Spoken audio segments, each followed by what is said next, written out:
I'd like to welcome everybody to the Women Veterans Alliance, our Wednesday webinar.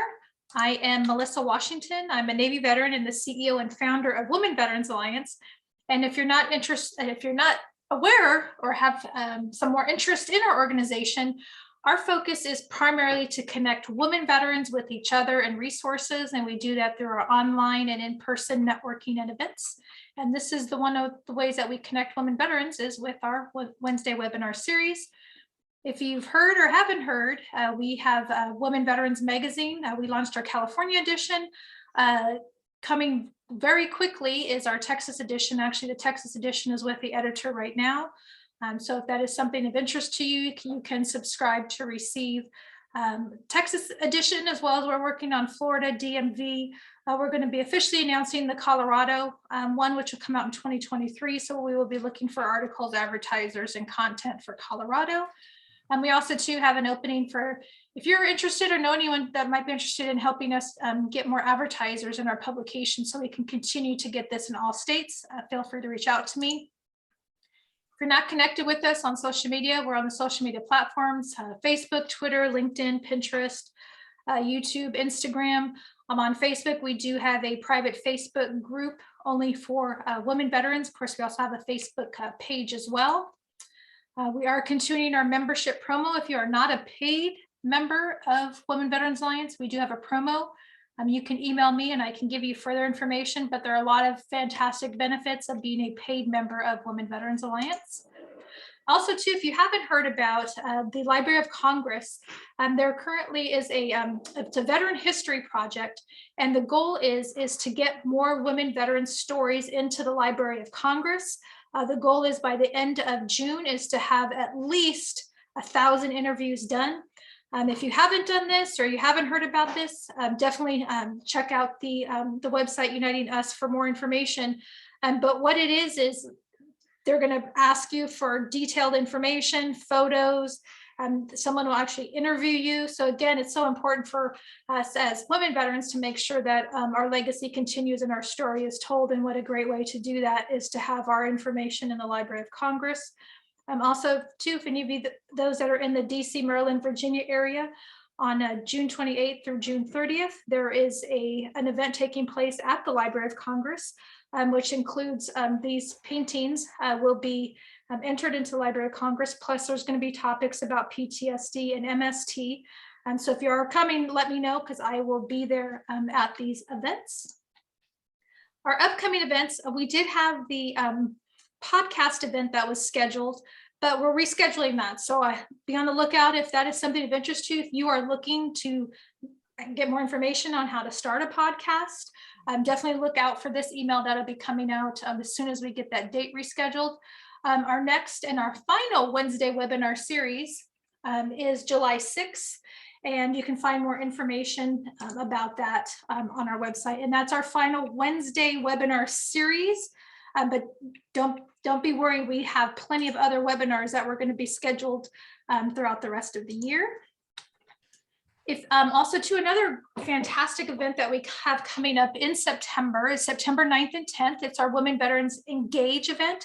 This is a nationwide event that's going to take place at locations throughout the US and online.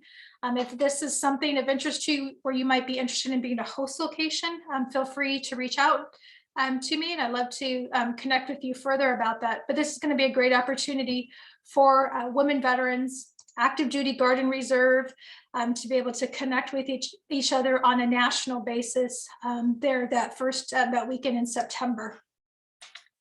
So without further ado, I would like to introduce Dr. Vic. She is currently the lead coordinator, recovery care coordinator with the Army Wounded Warrior Program. She served as an 88M in the US Army. So folks that are in the Army are going to know what that is. So she will have to share with that when she does her introduction, because I don't know. Her research focus is transitioning from the military. She published with Camouflaged Sisters and with BP Internationals. She's also the owner of See, Believe, Achieve through Life Coaching. So without further ado, Dr. Vic, it's all yours, and I'll get your presentation up. All right, thank you. Hi, everybody. How you guys doing this afternoon? I want to say thank you for, sitting in the webinar. Just, I want to give you guys some insightful information because, I was once again in you guys' shoes as an active duty soldier once upon a time.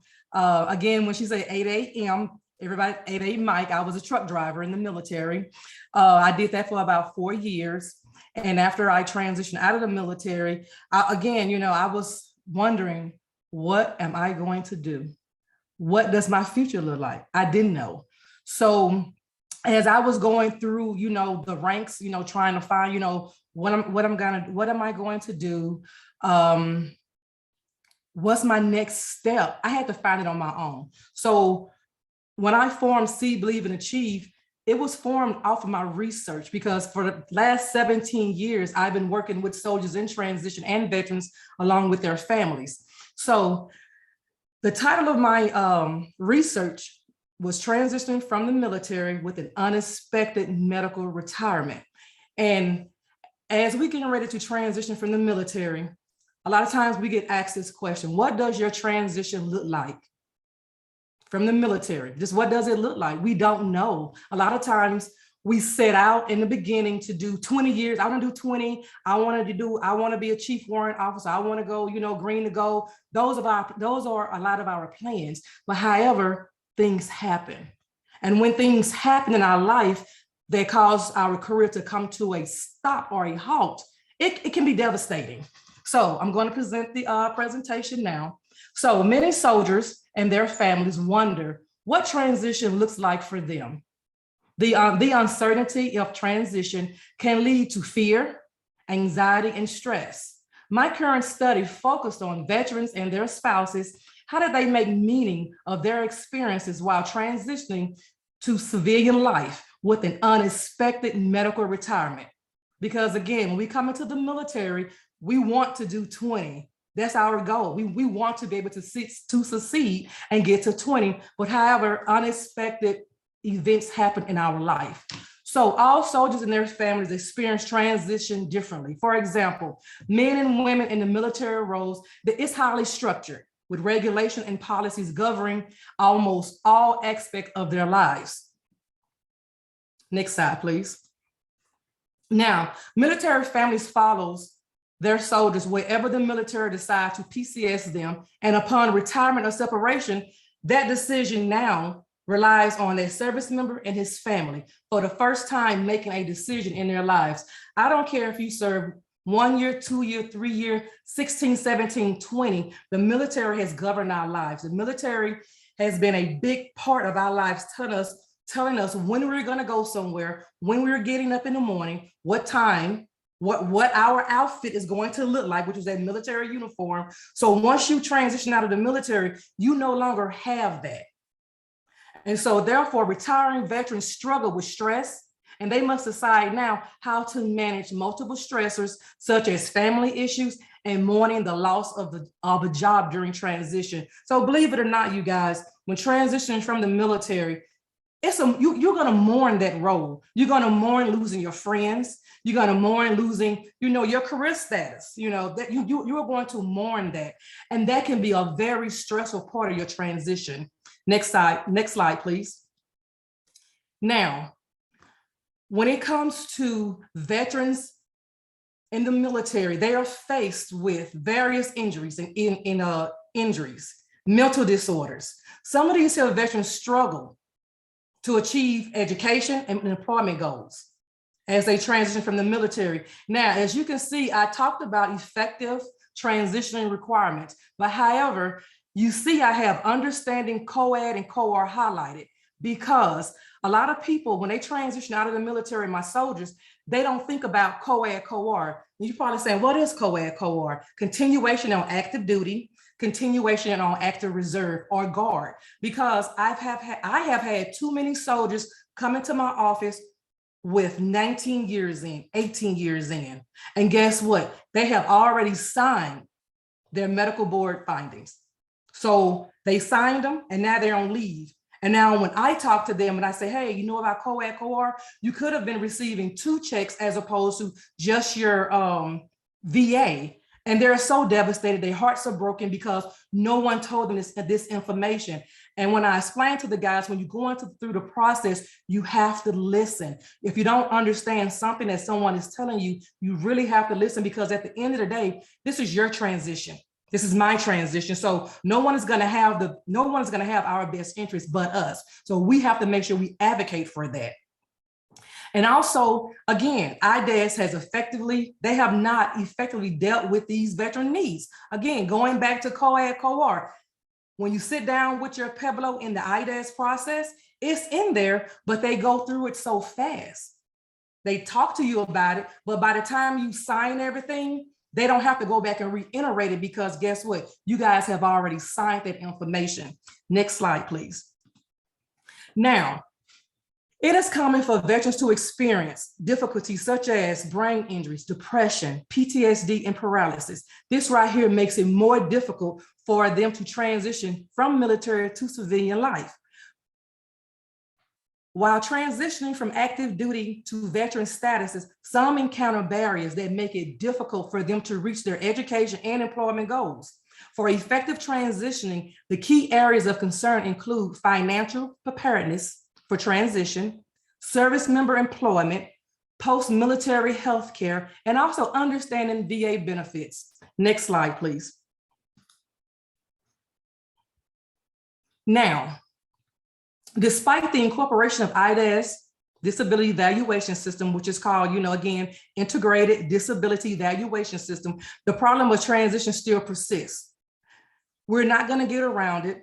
We have to still advocate and make sure that we can get our soldiers past these challenges. Therefore, the military, they did set up places like SFAC, which is the Soldier Family Assistance Center. But however, I don't know if you guys know it or not, a lot of the SFAC centers have closed down. So this was a big part of connection for soldiers and their families, especially with education, financial, and job search assistance. Next slide, please.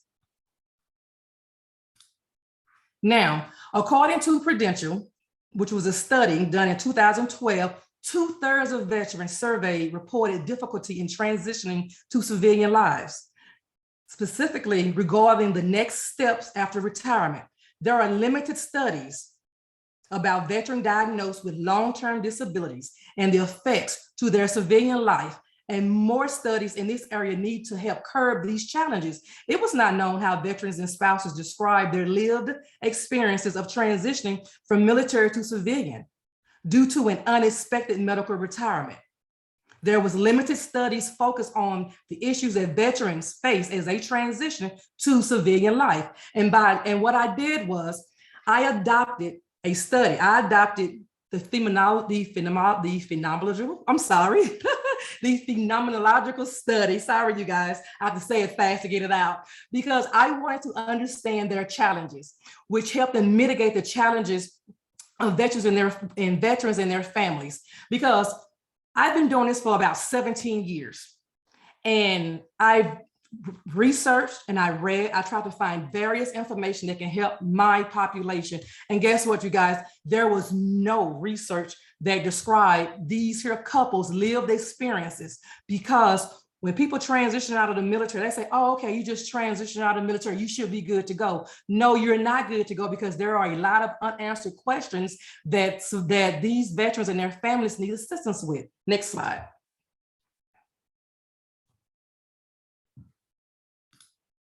Now, this study explored experiences of veterans and their spouses to identify their capacities to cope with challenges in transition to civilian lives with an unexpected medical retirement.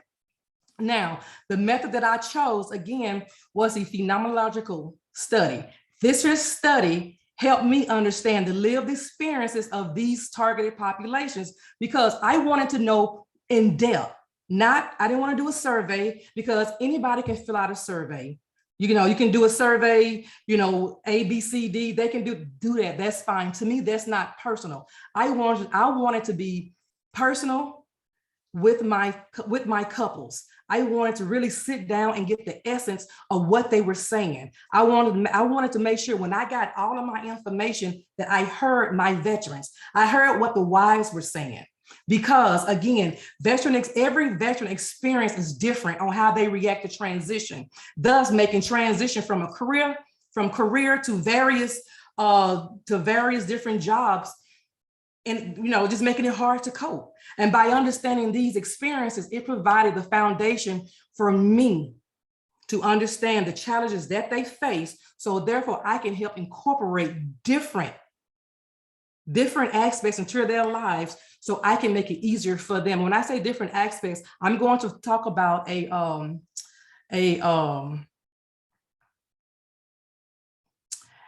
product that I found. And with that product, it's a framework. And with that framework, what I found is simple. And when I found that framework, it helped me really understand my veterans, their needs, and how to assist them. Next slide, please. Now, I was just talking about it. Schlossensberg 4S transition model. This is my favorite model, you guys, because guess what? It gets to the meat of what we are going through or what veterans are going through. Because within that Schlossensberg 4S model, this model right here, it allows us to look at the veterans in their situation and break everything down so we can help them process everything. So therefore, it's not so overwhelming. And this is a non-therapeutic tool that I use. And by using this model right here, it allows me to understand their challenges, what they're going through. And it also helped me formulate coping strategies. And that's what we all need, coping strategies. Yes, I do understand the therapeutic side when it comes to counseling, but here I like to focus more on the more of a coping strategies and what tools I can give you guys to keep moving forward. So therefore you won't get stuck, because it is so easy to get stuck in a transition. Now, when I talk about the 4S, which is which is a coping resource model. First of all, I'm going to talk about situation. What I like about situation, because this right here goes to the meat of it. I am looking at what is going on with the individual at the time of transition. What is going on? Once they found out that they were being transitioned from the military with the unexpected medical retirement, what was going on? That's what I want to know. When I get to self refers to the personal and demographic characteristics, as well as the psychological resources. Yes, will a veteran or his family or his spouse, maybe his kids, will they need other psychological resources? By all means, yes. So therefore, we can refer them to those different resources that are needed. Now, when I talk about support, I want to know what help is available to veterans and their spouses as they transition. Strategies. Now, this right here refers to 3 types of coping strategies. You have one that modify or change the situation. B, which is the one that changed the meaning of the situation. You have C, that manage the stress of the situation, because again, we all manage stress differently. There's no right or no wrong way to use this framework, especially when you're dealing with our population. Next slide, please. Now, the research questions that I chose after working and doing this, like I said, 17 years, these research questions was very much so important to me. And I took my time to choose these because I started this research in 2012. I didn't finish until 2019. So these research questions helped shape the responses from the participants.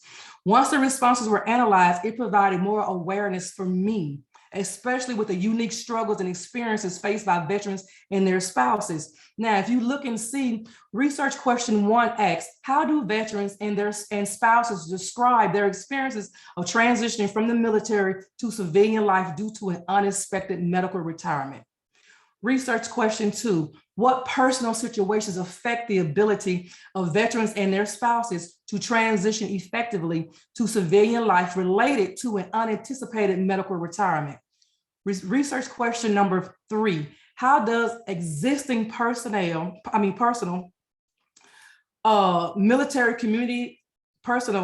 military and community support systems affect veterans and spouses transitions from military to civilian life due to an unexpected medical retirement? Research question 4, what strategies do veterans and their spouses use to aid in their transition from military to civilian life due to an unanticipated medical retirement? And as you go back and look at number 2, again, when we transition, everybody transitions not stress-free. You might be having marital issues, you may be having issues with your kids, and now you might be having issues again, even with your chain of command, because not all the time they're going to give you that time to focus on yourself. Because I work in the, it was WTU, now it's the SRU, Soldiers Readiness Unit. Those soldiers there, they are allowed to concentrate on themselves. But however, my outlining unit soldiers, those are the ones who are still going to formation, still doing PT, still going into the motor pools. A lot of them are still in charge of soldiers. So therefore, they are not really being able to concentrate on themselves. And, and so all of that really affects how your transition is going to be. Next slide, please. Now, the gap. While veterans have a difficulty transitioning from the military to civilian life, there was inadequate studies that focuses on understanding the lived experience of veterans as they transition to civilian life. Because as you see the gap, there was no recent studies concentrating on the lived experience of veterans and with disabilities as they transition to civilian lives. Now, there was research on veterans transitioning to college, officers transitioning out of the military, but there was nothing on an unexpected medical retirement with soldiers and their families transitioning out of the military. And the nature of the transition experiences and readjustment needs have not been examined in depth. Veterans find it hard to find employment because many lack a college degree desired by competitive companies. Therefore, making their coping mechanisms are not put in place, because again, when you've done 20 years in the military and you go apply for this job, they tell you, well, I see you have 20, but you do not have a degree. That's heartbreaking for a veteran to hear that, because in their minds, I gave these years, I gave 10, 15, 20 years of my time. I invested my time. But however, this is what I did in the military, but because I don't have the education, I can't get this job. So again, it's very hard, it's very hurtful for a veteran to hear that. So again, when there was no studies that discussed unexpected medical retirement, looking at how these families coped, that really piqued my interest, because when it comes to my veterans, that's my heart, because I'm a veteran. All right, next slide, please. Now, my findings. Research question 1. The findings, what I found after I interviewed all 10 of my couples, and after I analyzed all my information, the main findings was that most participants experience shock, anxiety, uncertainty, fear, anger, when they or their spouse receive their notice of an unexpected medical retirement. In addition, the IDES process is rushed and insufficient attention is given to veterans' medical care and guidance for navigating the complex processes or transition to civilian lives. So when they talked about the IDES process, again, I'm talking about you got soldiers that have 19-6, 18 years in. No one is talking to them about co-ed, co-ar. Or you have or it only took one issue to start your med board, but you still have 3 or 4 issues that haven't been dealt with by the Army. So therefore, no one wants to hear, well, no one wants a soldier do not want to hear, well, you transition out with a med board, so therefore the VA would take care of it. Not necessarily. So therefore, that's where the soldiers feel like, again, the IDES process is rushing them through, because they do have a time constraint going on as well. But however, the focus should be assisting in making sure that these here soldiers and their spouses are getting the right information and all their needs are being taken care of prior to getting out the military. Now, on research question 2, it was found that the 10 couples experienced financial insecurity after the injured veteran's unexpected medical retirement. In addition, the veterans had delays between termination of active duty pay and inception of disability or retirement pay.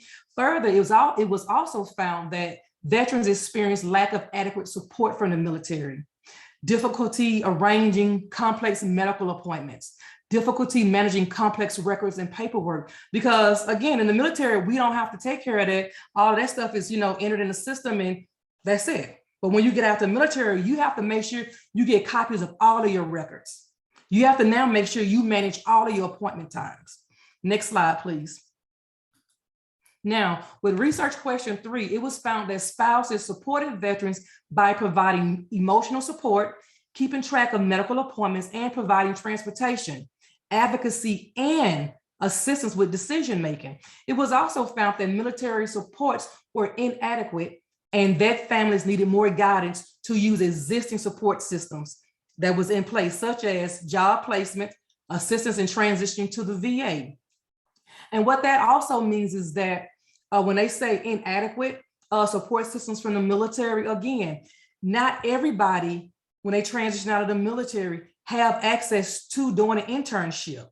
Now, if you was in the SRU, these soldiers, they have all opportunities to either go to school or they can do an internship. But if you're in a regular line unit, they're not hearing that. They're not going to hear that, hey, I want to do this internship.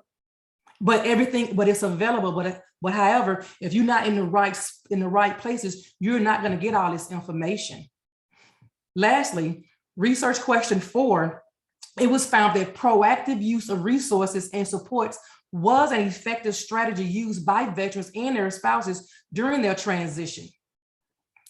So from these findings, receiving an unexpected medical retirement notice was not anticipated. The process of IDAS continues to be rushed without prior guidance or problematic in the nature as vets' needs are not being taken into account of. Again, that's talking about that making sure they push COAD, COR, making sure all the soldiers' medical needs are being addressed. Because for an example, if you're going through the med board process and the VA gives you PTSD as a percentage and the Army has not acknowledged that, hey, you have PTSD, that's a problem. But I find so many soldiers that they are in a rush, not a rush, they're just tired. They're worn down. And so they just start signing things without going to legal, because when I do catch it, I tell my guys, hey, you want to do an appeal to the PEB. You want PTSD to be added to your PEB, because guess what? You didn't come in with PTSD. You did 14 years, you got 3 deployments. So if the VA is going to acknowledge your PTSD, make the Army do it as well. And I have seen a lot of success with that. They'll come back to soldiers and say, hey, Dr. Vic, you were right. It got added on the Army side. I said, exactly, tell your friends, I try to push a lot of word of mouth. Tell your friends that they're going through the med board, come by and see me so I can look over their stuff before signing everything. Now, from the findings, receiving an unanticipated medical retirement notice, like I said, it was not anticipated. So therefore, again, when I say not anticipated, I'm saying I have soldiers that did 1 year, 2 year, that they're coming through. And when I say it was not anticipated, it was just sheer devastation over these individual faces when I have them in my office. Because again, that financial insecurity, that's not because everybody does not have a nest egg put aside. And it's not nothing to look down on anybody. Life happens, stuff happens. So when that type stuff happens, as soon as I get one of those, a couple in my office, I start talking about finances. Hey, let's start doing this. We can start from this day doing this. At least we can get at least something saved up. All right, next slide, please. All right, now the recommendations for future research can help others in other demographics and locations. This means replication of this study can help veterans in other countries and states. And also it can help with future practices.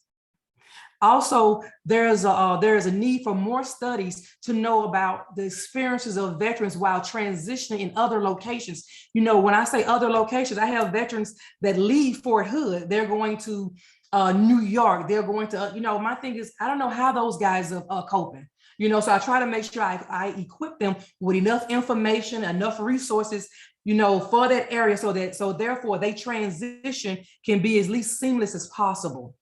Now, and also future research can be conducted to also focus on proactive use of resources to support, rather, you know, to support, to make sure to see if these resources are working, because not all the time the resources that they have available do it work. And, you know, we all heard about a cookie cutter resume. I have soldiers now, they're so upset because they have to do a budget. And when they submit their budget, it gets kicked back. And I'm like, why is your budget getting kicked back? Well, they say it's not a practical budget, but this is my budget. And again, is that resource working?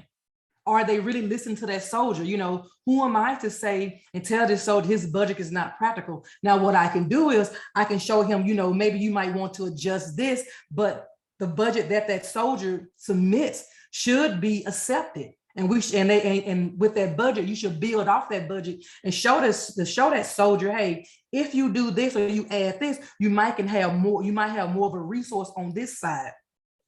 So, and also it was recommended that similar studies that use quantitative methodology should be conducted. Like I said, I use a qualitative because I wanted to know the essence. I wanted to know what they was feeling. I just wanted to hear it all. I didn't want a yes or no answer. But however, you know, like I said, a recommendation to a similar study can, you know, use a quantitative methodology. Now, also future researchers can also focus on the spouse, the experiences of just the spouses. There's no research that really focus on what a spouse goes through. Because again, spouses wear so many different hats: wife, mother, she could be working, she can be in school, you know, she could be taking care of her parents, you know, so a spouse wears so many hats to the point where we'd also focus on them, because without their spouse, their veteran, you know, what's going to happen to the veteran? We need to make sure that the spouse needs are being met as well. Next slide. Also, lastly, DoD leaders can also use the insights of this study to improve programs that's already in place. I'm not saying take away programs, but to improve them, because again, there are programs that's in place, but are they really working? Going back to, again, submitting that budget, make that budget more user-friendly. You know, don't tell the soldier, hey, this is not a good budget. This is what the soldier have. So who am I to tell this soldier this is not a good budget? As opposed to showing this soldier, okay, you can do different things to add to your budget to make your budget more useful. And also, DoD leaders can improve the IDAS process, because again, yes, the soldiers are going through the IDAS process and they are still feeling rushed. And by the soldiers still feeling rushed, they still feel as though their medical needs are not being looked at. Because again, you can be in the IDAS process, but you might need this surgery on your hip or on your, you know, if IDAS say, no, you can't have this surgery, let the VA take care of it, that's what's gonna happen. And that's unfortunate, because guess what? I was in the Army and I feel the Army should fix it. And that's what a lot of my soldiers say. All right, next slide.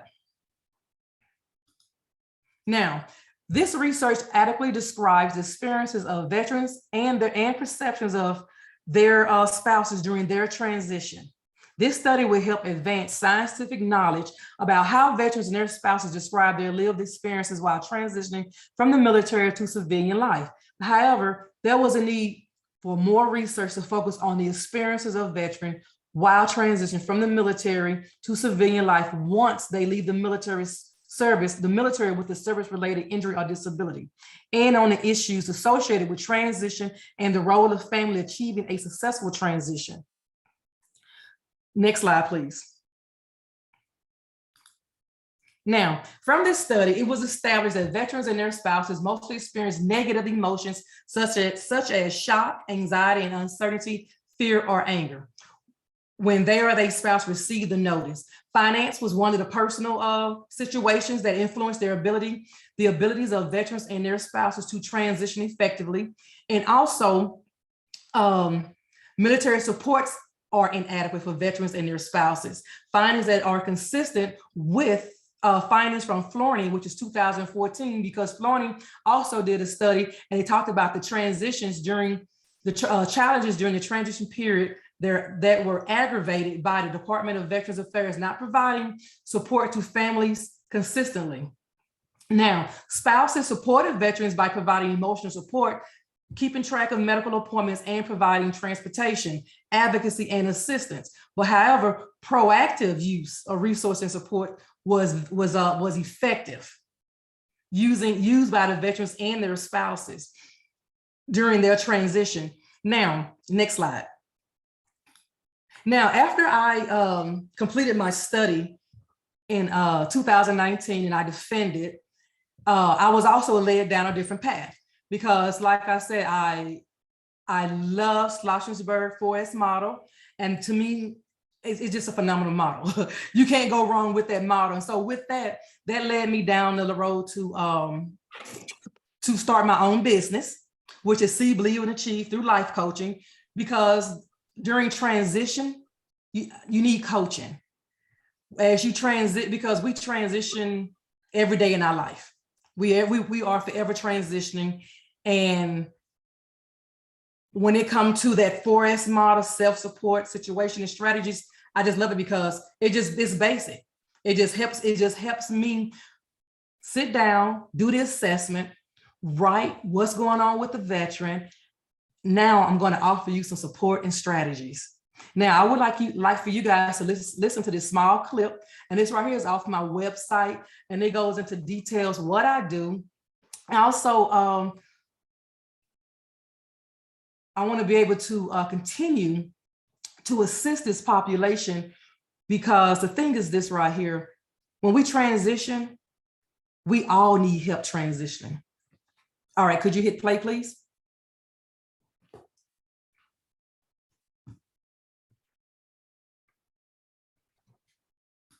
We have always heard that change is the only constant, that life is always changing. But what nobody talks about is how change, going from one phase of life to another, transitioning from who you were to a completely new version of you, is not always the easiest. It takes a toll of your mental and physical wellness. And at that point, everyone needs a little help to get back on track. That's why I, Dr. Chumita Vick, founded See, Believe, and Achieve through Life Coaching LLC. Our mission is to help people navigate their life transitions smoothly and come out on the other side with clear goals and a clear mind. For this, we offer one-on-one telephonic and video coaching sessions where me or one of our team members will help you talk through the transition phase and what you've been facing in the situation. You'll be able to clarify what you want to achieve in the new phase, identify the obstacles, and come up with a plan to overcome them successfully. See your dreams, believe in your dreams, and let me help you achieve your dreams at See, Believe, Achieve. Visit www.believeandachieve.group to schedule a session now.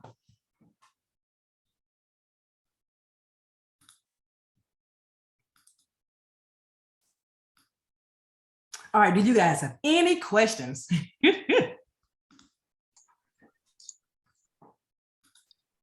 Dr. Vitt, just let you know that there are some comments. I'll read them in the chat. Okay.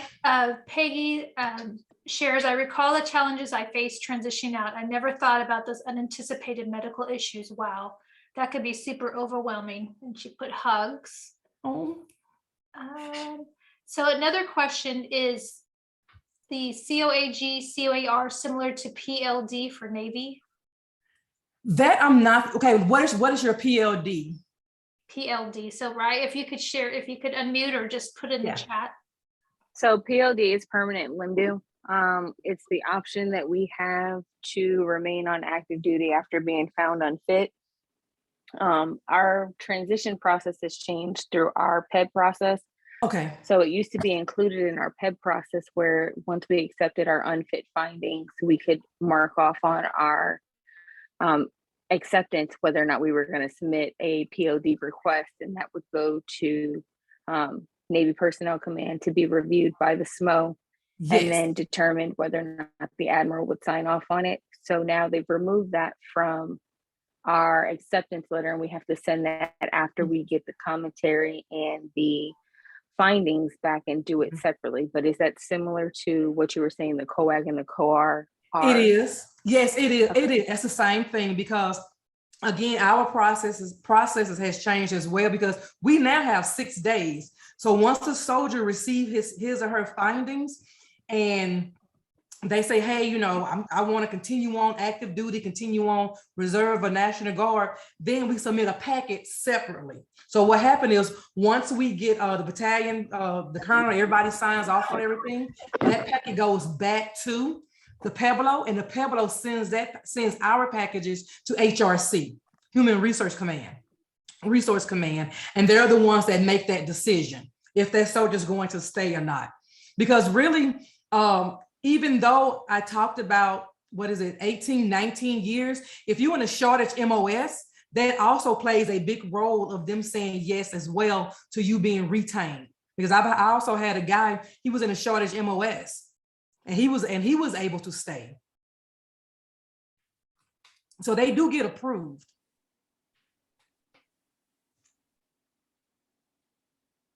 Oh, and I'm sorry, I see, who's that, Peggy? You said you surprised that depression was not listed as an issue. It was listed as an issue. I just didn't list all of them. I'm sorry. Depression was, that was one that was also listed as founded during my research as well. Yeah, depression. Yeah. I see that now a lot of times with my soldiers going through the med board is suffering from depression.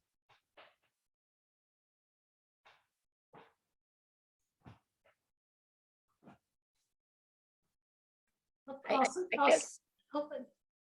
Oh, no worries. My question is because when I was going through mine, unexpected medical depression laid on that, I wasn't focused. I wasn't all there to even hear what was going on. And now that I'm on the other side and out the other end, is how to help someone who they're in that fog where they may not completely be comprehending what's happening at the time. And you absolutely right. It is a big fog. It's the anxiety, the fear. And when I get those soldiers in my office, I always tell them, hey, bring something to write with. And if they don't, hey, I have extra books, because I believe in writing everything down. And I always tell the soldiers, hey, I'm here to help you navigate this process. First, let's start with what you want. Even though they say, well, I don't want this med board. I said, okay, you don't want the med board. What are you being med boarded for? Let's sit down. Let's weigh the pros and the cons of staying in the military versus the med board. Once I, navigate through that, if they're persistent and say, hey, I want to stay in the military. Okay. Now, if you want to do that, we're going to start this COAD packet early. We're going to start talking about COAD, COR real early, because guess what? You can get your endorsement letters for your chain of command. If they're 100% behind you, staying in, by all means. But however, you do have soldiers that it is time for them to, because of the medical issue, and really and truly, it's just really about you listening to them. You hearing what they're saying. And I'm a writer, so I'm writing down everything what they're saying. So it helps me put together a plan on what we need to discuss the next time I see them. I also give them homework, since you are getting out the military, I ask questions. Do you plan on staying in this area? No, I want to go back to such and such. I said, okay, now, do you have a place to stay? They'll say, no, I don't have a place to stay. Okay, so where do you want to stay in? So let's look at some apartments. Let's start doing. So I start getting their minds to racing. Or if they say, I want to go back to school. Okay, well, what do you want to do? What do you like? So then I know, okay, let me get these guys over here to vocational rehab, because while you're going through the med board process, I don't know if you knew it or not, you can use vocational rehab. They will approve you to go to school while in the med board process. So really it's about sitting down, listening to the soldiers when they talking to you and, and they're presenting what's going on and helping them just really, what's what I want to look for? Helping them shift one small issue at a time so that you can help them solve it. That's all. Thank you. You're welcome. Dr. Vic, thank you so much. Peggy did post, I really appreciate your presentation. Thank you, Peggy. Yes, also another excellent presentation. Oh, thank you, Carmen. Thanks, everyone. I do get a little nervous at times. I have that my Louisiana accent would jump out real quick.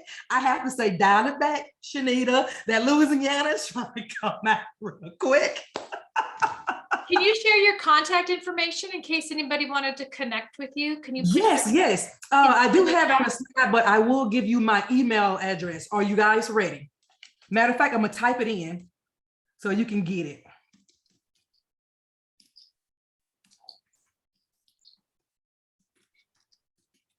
That'd be great. That way, if anybody wanted to connect with you. Oh, you're welcome. Oh, there you go. And also my website is on here too. Let me give it to you as well.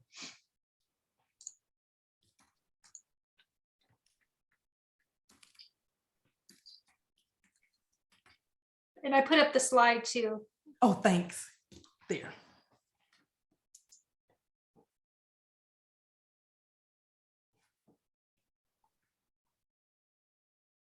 All right.